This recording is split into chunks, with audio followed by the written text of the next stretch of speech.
మందిరానికి వస్తున్నావు, వాక్యం వింటున్నావు, సేవలో ఉంటున్నావు, అయినా వ్యక్తిగతంగా అంతరంగంలో లోకం వైపుకు వెళ్తున్నావు,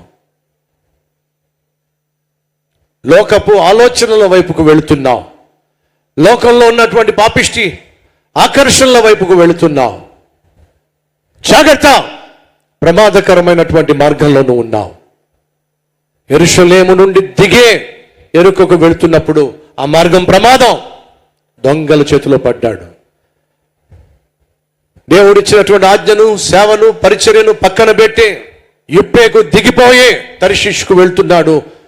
యోనా ప్రమాదంలో పడ్డాడు, పెను తుఫాన్లో పడ్డాడు.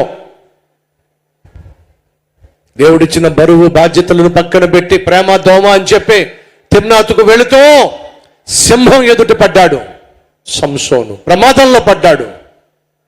దేవుడిచ్చిన వాగ్దాన భూమిలో కష్టం వచ్చిందని చెప్పి కనానును విడిచిపెట్టి ఫరోను ఆశ్రయించడానికి వెళ్ళి అబ్రహాము కుటుంబం ప్రమాదంలో పడింది. దేవుణ్ణి నువ్వు ఎప్పుడు విడిచిపెట్టినా, దేవునికి నువ్వు ఎప్పుడు దూరమైనా వినో, ప్రమాదంలో పడతావు. నీ ఆత్మీయత ప్రమాదంలో పడుతుంది, నీ కుటుంబం ప్రమాదంలో పడుతుంది, నీ భవిష్యత్తు ప్రమాదంలో పడుతుంది, నీ ఆత్మ ప్రమాదంలో పడుతుంది. జాగ్రత్త పడదాం.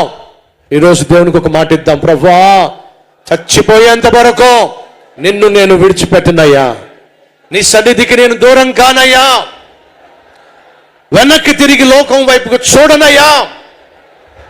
ఓ నిర్ణయం తీసుకో సహోదరి, ఓ నిర్ణయం తీసుకో సహోదరుడా.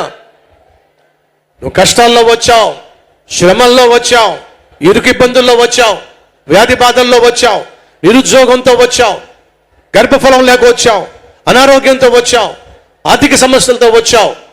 వాటన్నిటిని తీర్చుకోవడం కంటే మొదట దేవునితో సత్సంబంధం ఏర్పరచుకోవడం అత్యవసరం.